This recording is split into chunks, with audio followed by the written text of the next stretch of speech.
मैं मिश्रा सर कक्षा 10वीं की पाठ्य पुस्तक क्षितिज भाग 2 के दूसरे काव्य की शुरुआत करने जा रहा हूँ। इस काव्य का शीर्षक है आत्मकथ्य और इसके कवि हैं जयशंकर प्रसाद। इस काव्य में जयशंकर प्रसाद ने अपने जीवन की मार्मिक घटनाओं का वर्णन किया है और इसके माध्यम से कवि कहना चाहते हैं कि पता नहीं क्यों आज मेरा मन रूपी भौंरा बार बार अपनी कहानी कहने के लिए बेचैन हो रहा है। उसकी पंक्ति है, मधु गुनगुना कर कह जाता कौन कहानी यह अपनी। मधु भौंरा को बोलते हैं। जयशंकर प्रसाद जी कहते हैं कि आज मेरा मन रूपी भौंरा बार बार अपनी कहानियों को कहने के लिए बेचैन हो रहा है।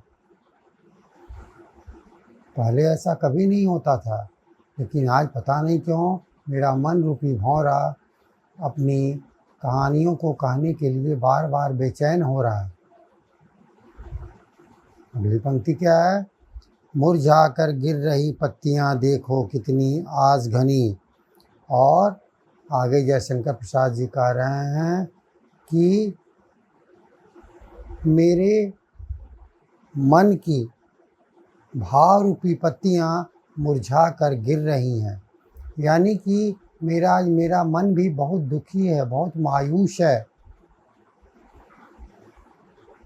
इसके पहले मैंने कभी भी अपने जीवन की मार्मिक और दुखद घटनाओं को सुनाने का कभी भी प्रयास नहीं किया था, लेकिन पता नहीं क्यों मेरा मन रूपी भौंरा बार बार अपनी व्यथा को सुनाने के लिए बेचैन हो रहा है, क्योंकि मेरे मन की भावों की पत्तियां मुरझा कर आज गिर रही हैं, क्योंकि आज मेरे मन में बहुत उदासी है।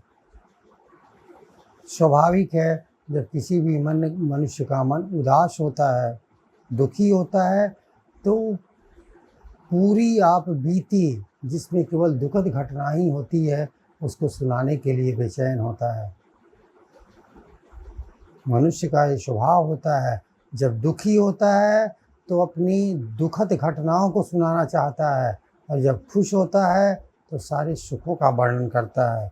वही स्थिति आज जयशंकर प्रसाद के साथ थी। आगे कवि क्या कहते हैं,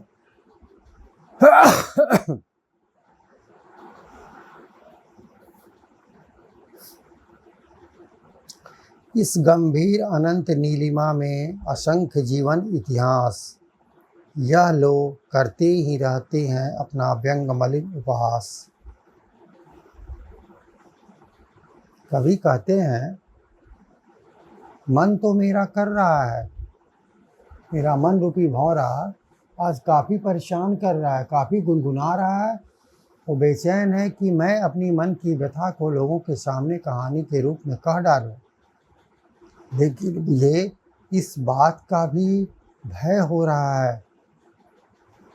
मैं भयातुर हूँ कि इस पृथ्वी पर अनेक लोगों ने अपने मार्मिक इतिहासों को लिखा, लेकिन आज तक सभी लोगों ने उसका मजाक ही उड़ाया। किसी ने भी उन लोगों के मार्मिक इतिहासों को सुन करके, उनकी दुखद घटनाओं को सुन करके किसी ने सहानुभूति दर्शाने का प्रयास नहीं किया, बल्कि सभी लोग मजाक उड़ाए, हंसी का पात्र बनाए। इसीलिए तब भी कहते हो कह डालो दुर्बलता अपनी भी थी। और जैसे ही ये बात उनको याद आती है, उनके दिमाग में तुरंत सचेत होने का एहसास होने लगता है। कभी सावधान हो जाते हैं, जयशंकर प्रसाद सावधान हो जाते हैं कि इसी तरह जिस तरह इतिहास के पन्नों में लोगों ने अपनी दुखद घटनाओं को लिखा, अपना आत्मकथ्य दिया और वे हंसी के पात्र बन गए। लोग उनका मजाक उड़ाने लगे। इसीलिए वो सचेत हो जाते हैं, वो लिखने से कतराते हैं, अपनी दुखद भरी घटनाओं को सुनाने से दूर होने लगते हैं और अपने मित्रों से कहते हैं कि तब भी कहते हो का डालूं दुर्बलता अपनी बीती। तब वो अपने मित्रों से कहते हैं कि उसके बावजूद भी, हे मित्र, तुम जानते हो कि जितने लोगों ने आज तक, इतिहास इसका गवाही है, इतिहास इसका साक्षी है कि आज तक पृथ्वी पर जिन लोगों ने भी अपनी व्यथा सुनाई वो किसी की सहानुभूति के पात्र न बन करके हमेशा हंसी के पात्र बने, उनका मजाक उड़ाया गया। फिर भी मित्र, तुम मुझे भी उस मजाक के पात्र बनाना चाहते हो, उसकी सूची में मेरा नाम भी डालना चाहते हो। इतना जानते हुए भी तुम मुझसे मेरी आत्मकथा, आप बीती दुखद भरी कहानी सुनने के लिए बेचैन हो। आखिर क्यों? कभी क्या कहते हैं, तब भी कहते हो का डालूं दुर्बलता अपनी बीती। उसके बाद कभी कहते हैं, इतना सब कुछ जानने के बावजूद भी तुम मुझसे कहते हो कि मैं दुर्बलता यानी जीवन के अभाव पक्ष को मैं तुम्हारे सामने रखूं, कहानी के रूप में उसको लिख डालूं, कविता के रूप में बयां करूं। आखिर क्यों? आगे कवि क्या कहते हैं कि तुम सुनकर सुख पाओगे, देखोगे यह गागर रीति।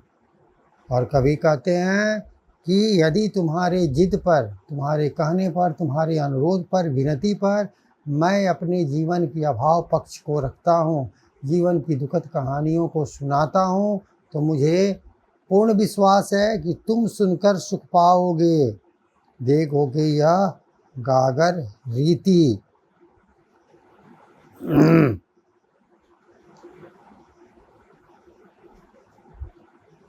यानी कि जब उस कहानी को सुनोगे, मेरी आत्मकथा को सुनोगे, दुखद घटनाओं को सुनोगे, तो तुम भी दुखी हो जाओगे और तुमको एहसास होगा कि गागर रीति का मतलब कि वैसा हृदय जिसमें कोई भाव ही नहीं हो, भाव शून्य हो।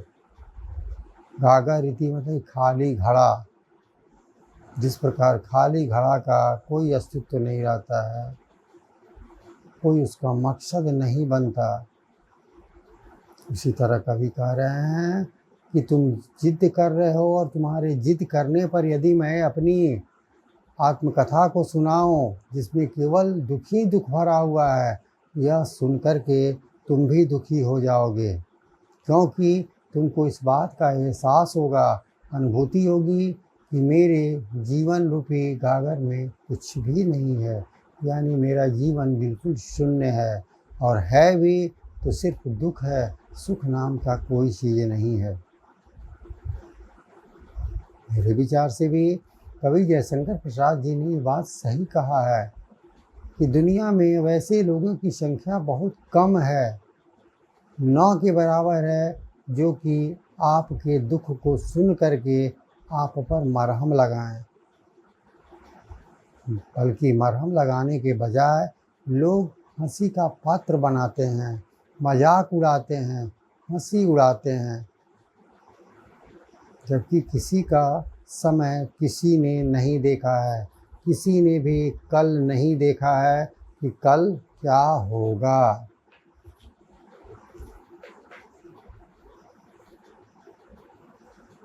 इसीलिए इस कहानी से हमें ये सीख मिलती है, इस कविता से हमें सीख मिलती है कि शिक्षा लेनी चाहिए कि कभी भी अपने जीवन के अभाव पक्ष को समाज के सामने नहीं रखना चाहिए। एक बड़ी अच्छी एक पंक्ति है, बंद हो मुट्ठी तो लाख की, खुल गई तो फिर खाक की। यानी कि जब तक आप अपने अभाव पक्ष को लोगों के सामने नहीं रखते हैं, तब तक लोग आपको हर दृष्टिकोण से परिपूर्ण मानता है। आपका समाज में स्थान मिलता है, आपको महत्व दिया जाता है। सब लोग यही जानते हैं कि सामने वाला व्यक्ति भरा पूरा है, हर दृष्टिकोण से परिपूर्ण है, इसके जीवन में सुख ही सुख है। लेकिन जैसे ही आप अपनी कमियों को, अपनी दुखों को, अपनी व्यथा को लोगों के सामने रखते हैं, तत्क्षण लोगों के भाव बदल जाते हैं और आपका स्थान समाज में नगण्य हो जाता है। जिसको कि स्पष्ट करते हुए कवि ने सही लिखा भी है। इतिहास में अनेकों ऐसे उदाहरण हैं कि जिन लोगों ने अपनी व्यथा को, अपनी दुखद भरी घटनाओं को लोगों के सामने रखा, वे लोग हंसी के पात्र बने, उनका मजाक उड़ाया गया। इसीलिए कवि भी अपने मित्रों के सामने अपने जीवन की दुखद दास्तानों को रखना नहीं चाहते हैं, सुनाना नहीं चाहते हैं। दूसरी बात ये है कि ये बात हमको हमेशा सीखनी चाहिए, जो कि इस काव्य के माध्यम से हमें पता चलता है, हमें सीखने को मिलता है कि यदि हम तो दुखी है ही, लेकिन ये मेरे हिसाब से कोई समझदारी नहीं है कि हम सामने वाले अपने मित्रों, अपने शुभेच्छुओं को भी अपनी दुखद भरी कहानी सुना करके उसे भी दुखी कर दें, क्योंकि ज़िंदगी जीने का हक सबको है। यदि मेरे हिस्से में दुख है तो कोई ज़रूरी नहीं है कि सामने वाले को भी मैं दुखी कर दूं। उसके हिस्से में यदि सुख है तो उसको भोगने दिया जाए। हो सकता है कि कल मेरे हिस्से में भी सुख आ जाए, हम भी उसका आनंद उठाएंगे।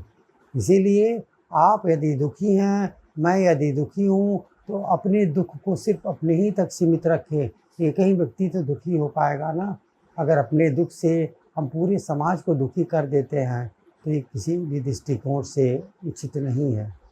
हालांकि ऐसा कहा गया है कि दुख बांटने से दुख आधा हो जाता है, लेकिन दुख वहीं बांटा जाता है जहाँ की दुख का एहसास लोग करें, दुख को लोगों की अनुभूति हो। यदि लोगों की इसकी अनुभूति ही नहीं होगी तो वैसी जगह पर ही कहने से कोई फ़ायदा नहीं है। इसीलिए जगह पर, वक्त पर ही हर बात को समाज के सामने रखा जाए, परोसा जाए, तब जा कर के वो सही उसका औचित्य हो सकता है, उसका सही महत्व हो सकता है और लोग उसका समाधान भी ढूंढ सकते हैं। निष्कर्ष में यही है कि बात उन्हीं के पास रखें, दुखड़ा उन्हीं के पास रोएं, दुखद कहानियों को उन्हीं के पास कहें, दुखद घटनाओं को उन्हीं से बयां करें जो कि आपकी भावनाओं को समझें और आपके दुखों को बांटने का प्रयास करें। अन्यथा सब जगह कहने से कोई फ़ायदा नहीं है।